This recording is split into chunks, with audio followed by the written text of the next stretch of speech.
PM Modi આજે ગુજરાતના પ્રવાસે સુરત અને દેવમોગરાની લેશે મુલાકાત। પીએમ મોદી આજે ગુજરાતના પ્રવાસે છે।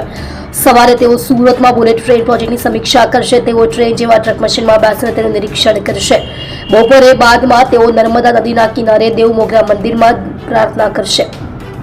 તેઓ બિરસા મુંડાની 150મી જન્મજયંતિ ઉજવણીમાં હાજરી આપશે અને ડેડિયાપાડામાં ₹9,700 કરોડના વિકાસ પ્રોજેક્ટ્સનું ઉદ્ઘાટન કરશે। સુરતમાં બુલેટ ટ્રેન પ્રોજેક્ટનું કરશે નિરીક્ષણ। પીએમ મોદી સવારે 9 વાગે સુરત એરપોર્ટ પર ઉતરશે। એરપોર્ટથી તેઓ સીધા હેલિકોપ્ટર દ્વારા એન્ટ્રોલી જશે। એન્ટ્રોલીમાં નિરીક્ષણ પૂર્ણ કર્યા પછી તેઓ ડેડિયાપાડા કાર્યક્રમમાં જશે।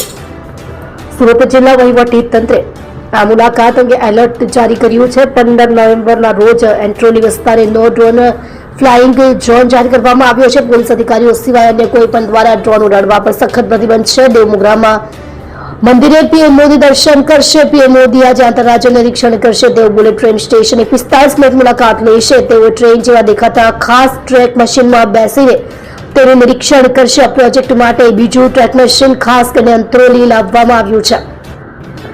તેઓ ટ્રેક બિછાવી અને સ્ટેશનના કામના પ્રારંભિક તબક્કાઓનું સીધું નિરીક્ષણ કરશે। ટ્રેક મશીનમાં ઉપલબ્ધ આધુનિક સુવિધાઓ પ્રધાનમંત્રીને પ્રત્યક્ષ અનુભવ આપશે। બુલેટ ટ્રેન જેવા મશીન ટ્રેકની ચોકસાઈ તપાસશે। ઓવરહેડ સાધનો અને વિદ્યુત જોડાણોનું નિરીક્ષણ કરવામાં આવશે। અહીં NHSRCના વરિષ્ઠ અધિકારીઓ અને ટેકનિકલ ટીમ મોદીને પ્રેઝન્ટેશન આપશે।